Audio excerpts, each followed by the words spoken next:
Hello friends, स्वागत है आपका हमारे चैनल लर्निंग कोचिंग सेंटर में। मैं आज आपके सामने साइंस का एक बहुत ही इम्पोर्टेंट टॉपिक सामने लेकर आया हूं, जहां की हर एक एग्ज़ाम में जिसमें कि साइंस के क्वेश्चन आते हैं, यहां से क्वेश्चन हर हाल में ही पूछे जाते हैं। इस टॉपिक से क्वेश्चन आने के हर एग्ज़ाम में संभावना बहुत अधिक होते हैं। तो मैं इस टॉपिक को इस वीडियो में बेसिक कंसेप्ट और ट्रिक के माध्यम से कवर किया हूँ।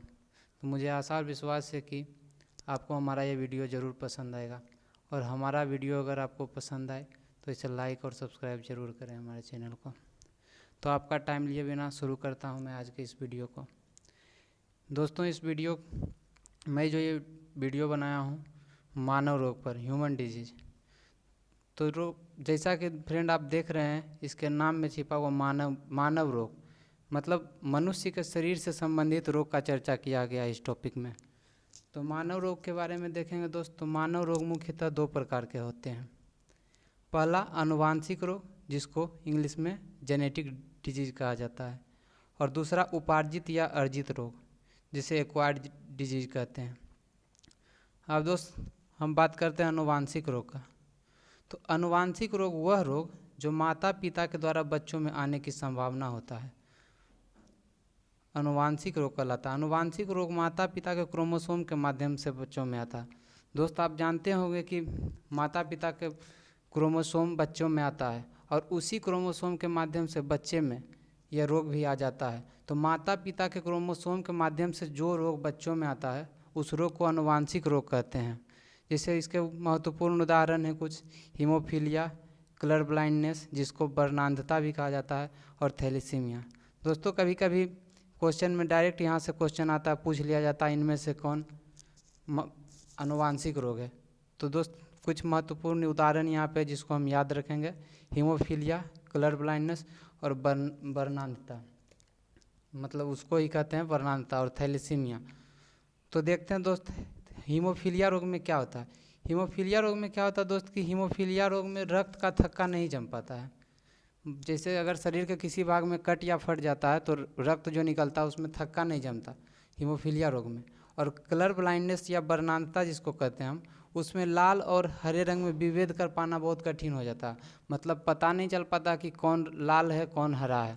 तो दोस्त ये होता है वर्णांधता रोग में। और बात करते हैं थैलेसीमिया रोग की। तो थैलेसीमिया रोग में शरीर की हीमोग्लोबिन निर्माण की प्रक्रिया में गड़बड़ी हो जाती है। अब दोस्त हम दूसरा बात करते हैं उपार्जित या अर्जित रोग।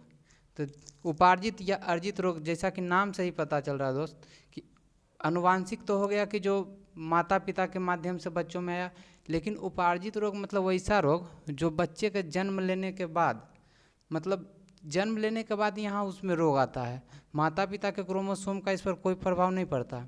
तो यही है दोस्त उपार्जित या अर्जित रोग, कि यह रोग जन्म के बाद हो जाता है और माता पिता के गुणसूत्र का इस रोग पर कोई प्रभाव नहीं पड़ता, उपार्जित रोग कहलाते हैं।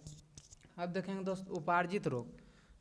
हम अभी तक दो प्रकार के रोग पर हैं मुख्य रूप से, आनुवांशिक और उपार्जित। और उपार्जित रोग के दोस्त दो प्रकार के होते हैं, जैसे संक्रामक और असंक्रामक। संक्रामक रोग और असंक्रामक रोग। तो संक्रामक रोग किसे कहते हैं वो देखेंगे दोस्त यहाँ। असंक्रामक रोग वह रोग जो उस रोग से पीड़ित व्यक्ति तक ही सीमित रहता है, असंक्रामक रोग कहलाता है। दोस्तों देखिएगा इस पॉइंट पर क्या लिखा हुआ, वह रोग जो उस व्यक्ति से पीड़ित व्यक्ति तक ही सीमित रहता है। मतलब ये हुआ कि जिस व्यक्ति को वह रोग हुआ उस व्यक्ति तक ही रहता है, उसके संपर्क में या फिर उसी के संपर्क में आने से किसी दूसरे में वैसा रोग नहीं फैलता, उसको असंक्रामक रोग कहते हैं। जैसे इसका मुख्य उदाहरण है allergy, cancer, heart attack, brain haemorrhage, kidney fail इत्यादि। दोस्त ये सब जो उदाहरण दिए गए यहाँ, ये सब ऐसा रोग है, मतलब एक को होने से इसके संपर्क में आने से दूसरे व्यक्ति का इस पर कोई प्रभाव नहीं पड़ेगा।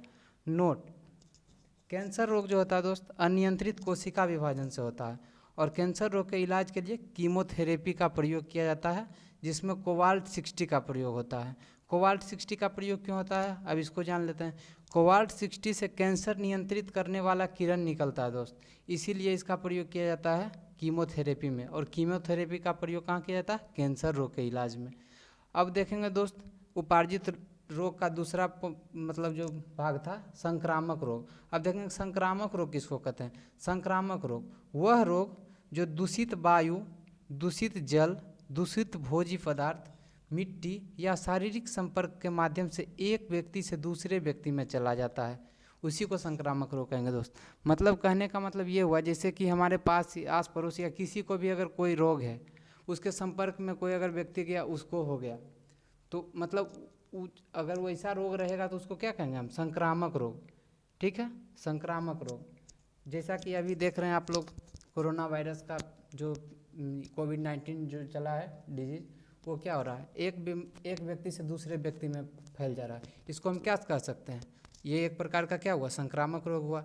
और अन्य भाषा में इसको क्या कहा जाता है? छुआछूत रोग। मतलब क्या हुआ, जैसा कि नाम में लिखा हुआ छुआछूत रोग, मतलब छूने से फैल जाता है, इसीलिए संक्रामक रोग को क्या कहते हैं? छुआछूत रोग भी कहते हैं। ठीक है, इसका कुछ उदाहरण है एड्स, चेचक, टीबी, प्लेग इत्यादि। ये सब क्या है? एक प्रकार का संक्रामक रोग है। आप देखेंगे संक्रामक रोग होता कैसे है, तो संक्रामक रोग होने का बहुत सारे कारण है। जैसे कि वैसा कारक है जिसके कारण वो फैल जाता है। ठीक है, देखेंगे किस किस कारक के कारण फैलता है संक्रामक रोग। तो पहला जीवाणु है, जिसको इंग्लिश में क्या कहते हैं? बैक्टीरिया कहते हैं। जीवाणु को क्या कहते हैं? बैक्टीरिया। दूसरा विषाणु, विषाणु मीन्स वायरस। तीसरा प्रोटोजोआ, कवक, वर्म या कृमि। मतलब इन सबों के माध्यम से क्या होता है? संक्रामक रोग का प्रसार होता है, एक व्यक्ति से दूसरे व्यक्ति में जाता है। अब हम देखते हैं दोस्त, आप भी देखे होंगे कि बहुत सारे एग्जाम में बहुत सारे रोग के बारे में पूछ लिए जाते हैं कि ये किस सूक्ष्म जीव के कारण होता है। मतलब जीवाणु, विषाणु, कवक, प्रोटोजोआ, इस तरह के क्वेश्चन आते रहते हैं एग्जाम में। तो देखेंगे दोस्त, बहुत सारे रोग आ जाते हैं, तो एक साथ सबको कवर करना मतलब याद रखना मुश्किल हो जाता है। तो एक ट्रिक के माध्यम से दोस्त इसको हम एक जगह सबको इकट्ठा करके लाए हैं, जिससे कि आपको याद करने में सुविधा होगी। तो देखते हैं दोस्त ये ट्रिक क्या है। ट्रिक है दोस्त, इसको ज़रूर याद कर लीजिएगा। डीप सीटी का कुटनी है। क्या है? डीप सीटी का कुटनी है।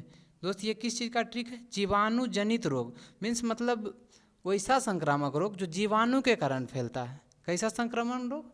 जो जीवाणु के कारण फैलता है, उसका ये ट्रिक है। तो कौन कौन से रोग जीवाणु के कारण होते हैं, उसको इसके माध्यम से कवर किया गया है। तो देखेंगे डीप सीटी का कुटनी है। क्या है? डीप सीटी का कुटनी है। तो इसको देखिए दोस्त, डी से क्या हो गया? डिप्थीरिया। डी से क्या हुआ? डिप्थीरिया। प से क्या हुआ? प्लेग। डीप में क्या हुआ? डी से डिप्थीरिया, प से प्लेग। अब देखेंगे सी से क्या होता है, तो सी से होता है क्या? सिफिलिस। सी से क्या हुआ? सिफिलिस। तो अब सी के बाद क्या है दोस्त यहाँ? T C T. तो टी से देखेंगे कौन कौन सा रोग होता है। टी से होता है दोस्त टिटनेस, जिसको क्या कहते हैं? धनुष टंकार भी कहते हैं। ठीक है, जैसे एग्जाम में ऐसे भी क्वेश्चन आ सकता है कि टिटनेस रोग का एक अन्य नाम है, तो क्या है? धनुष टंकार। और उसका ही नाम क्या है? Lock jaw. तो मतलब टिटनेस बोले या धनुष टंकार बोले या लॉक जॉ बोले, तो उसमें दोस्त हम कंफ्यूज नहीं करेंगे, तीनों एक ही का नाम है। ठीक है, और टी से ही बन जाता है क्या? इसके अलावा टीबी। तो टी से यहाँ पे दो रोग हुआ, कौन? टिटनेस और टीबी। टीबी का देखिए अन्य नाम क्या है दोस्त, जैसे कि हम लोग एक रोग याद कर लेते हैं, उसके बाद टीबी याद कर लिए, उसके बाद अगर दूसरा चीज नाम दे दिया, यक्षमा दे दिया, तो वहाँ फिर पता नहीं चलता यक्षमा का क्या होगा। तो सारे नाम को यहाँ पर दोस्त लिखा गया है। टीबी को ही क्या कहा जाता है? तपेदिक। उसका ही एक अन्य नाम क्या है? यक्षमा। और क्या है? ट्यूबरकुलोसिस या काक रोग। ये सब टीबी के ही नाम है। ठीक है, टिटनेस का कितने नाम थे? जैसे टिटनेस, धनुष टंकार, लोक जो ये अलग है। ठीक है, और टीबी में हो गया क्या? टीबी, तपेदिक, यक्षमा, ट्यूबरकुलोसिस, काक रोग, ये सब क्या हुआ? टीबी का सब एक नाम है। ठीक है, तो ट्रिक में हम कहाँ थे दोस्त? डीप सी टी तक पहुँच गए। उसके बाद क्या है? का। अब देखेंगे का से क्या होता है, तो का से देखेंगे दोस्त काली खांसी, कुकुर खांसी या पर्ट्यूसिस या हुपिंग कफ भी कहते हैं। ठीक है, तो का से क्या हो गया? काली खांसी या कुकुर खांसी या पर्ट्यूसिस या हुपिंग कफ। तो का तक आ गए दोस्त ट्रिक में, डीप सीटी का। अब देखेंगे दोस्त अगला कू है। कू से क्या होता है? कू से यहाँ पे दोस्त निकल कर आता है कुष्ठ रोग। कू से क्या निकल कर आया? कुष्ठ रोग। दोस्तों देखिएगा, इस ट्रिक के बाद हम आपको ट्रिक के माध्यम से पूरा क्वेश्चन कुछ रिवाइज करा कर देखेंगे, आप जरूर इसका आंसर दे पाएंगे। तो कू से हो गया कुष्ठ रोग। अब कू के बाद देखेंगे दोस्त ट्रिक में क्या? कू के बाद है ट। कुटनी में क्या है? कू के बाद ट से देखेंगे कौन सा रोग होता है दोस्त, तो ट से हो गया यहाँ क्या? टाइफाइड। क्या हुआ? टाइफाइड। या टाइफाइड को अपन भाषा में क्या कर सकते हैं? आंत की बुखार या मोतीझरा। दोस्त ये सारे अलग अलग नहीं है, बस एक ही नाम का दोस्त एक ही बीमारी का नाम है, लेकिन बस नाम अलग अलग है, तो यहाँ पर कंफ्यूज नहीं करेंगे दोस्त। ट से क्या हो गया? टाइफाइड। कूट ट तक आ गए दोस्त ट्रिक में। उसके बाद क्या? नी। अब देखेंगे नी से कौन सा रोग होता है। नी से हम ट्रिक में किसको कवर किए हैं? नी से दोस्त इसमें कवर किया गया निमोनिया को। डीप सीटी का कुटनी तक आ गया है दोस्त। अब देखेंगे क्या बच गया? कुटनी के बाद हे में देखिए क्या है दोस्त, हे से क्या आ जाएगा यहाँ पे? हैजा। हे से क्या आ जाएगा? हैजा। तो देख लिए दोस्त, इस ट्रिक के माध्यम से इतने सारे रोग को कवर किया गया। ये सब रोग किससे फैलते हैं? जीवाणु के कारण फैलते हैं दोस्त। अब देखते हैं इन सारे रोग के कुछ नोट, जैसे कि प्लेग को काली मौत कहा जाता है दोस्त। देखिए एग्जाम में पूछ सकता है काली मौत किस रोग को कहा जाता है, तो प्लेग रोग को कहा जाता है, याद रखेंगे। उसके बाद देखते हैं डिप्थीरिया, पर्ट्यूसिस, टिटनेस रोग से बचाव के लिए डीपीटी का टीका दिया जाता है। जैसा कि नाम से ही स्पष्ट है, डीपीटी मीन्स ये हो गया कि D for diphtheria, P for pertussis और टी फॉर क्या हो गया? टिटनेस। मतलब डिप्थीरिया, पर्ट्यूसिस और टिटनेस रोग से बचाव के लिए डीपीटी का दिया जाता है। इसीलिए इसे ट्रिपल एंटीजन के नाम से भी जाना जाता है। क्यों? क्योंकि इससे 3 रोग का इलाज होता है, 3 रोग से बचाव के लिए दिया जाता है, इसलिए इसे ट्रिपल एंटीजन कहते हैं। इसके बाद है बच्चों में टिटनेस रोग से बचाव के लिए डीपीटी का टीका दिया जाता है, जबकि बड़ों में टिटनेस रोग ना हो उसके लिए एटीएस का इंजेक्शन दिया जाता है। बच्चों में डीपीटी का टीका दिया जाता है, जबकि बड़ों में ये नहीं हो टिटनेस रोग, उसके लिए एटीएस का इंजेक्शन दिया जाता है। अब देखेंगे यहाँ एटीएस का फुल फॉर्म क्या होता है। यहाँ से भी क्वेश्चन हमारे एग्जाम में आ सकते हैं। जैसा कि देख रहे हैं आजकल क्वेश्चन का लेवल थोड़ा सा टफ किया जा रहा है, तो यहाँ से क्वेश्चन आ सकता है। तो हम एटीएस को देखेंगे कि एटीएस का फुल फॉर्म क्या होता है। तो एटीएस मीन्स हुई एंटी टेटवेक सीरम। क्या हुआ? एंटी टेटवेक सीरम। अब देखते हैं बच्चों में क्षय रोग से बचने के लिए बीसीजी का टीका दिया जाता है। बच्चों को क्षय रोग से बचने के लिए किसका? बीसीजी का टीका दिया जाता है। और बीसीजी का फुल फॉर्म क्या हो गया यहाँ? तो बीसीजी का फुल फॉर्म हो गया बेसिलस कॉलमेट ग्यूरिन। क्या हुआ? Bacillus Calmette Guerin. और बेसिलस कॉलमेट ग्यूरिन इसका फुल फॉर्म हुआ था। ये भी देख लेते हैं जरा कि बीसीजी का खोज कौन किया है। कई बार क्वेश्चन में पूछा गया है कि बीसीजी का खोज किसने किया। तो दोस्त इसके नाम में ही उस वैज्ञानिक का नाम छिपा हुआ है। बेसिलस कॉमेट ग्यूरिन इसका फुल फॉर्म है, और नाम में ही क्या है? Comet Guérin. लास्ट में क्या लगा हुआ? Comet Guérin. तो उन्होंने ही इस टीके की खोज की है। कौन? देखिए यहाँ लिखा हुआ बेसिलस कॉमेट ग्यूरिन टीका की खोज कॉमेट ग्यूरिन ने किया। ठीक है। उसके बाद देखते हैं बड़ों में टीबी रोग से बचाव के लिए डोट्स का प्रयोग किया जाता है। बड़ों में टीबी रोग से बचाव के लिए डोट्स का प्रयोग किया जाता है। और डोट्स का फुल फॉर्म क्या हो गया यहाँ?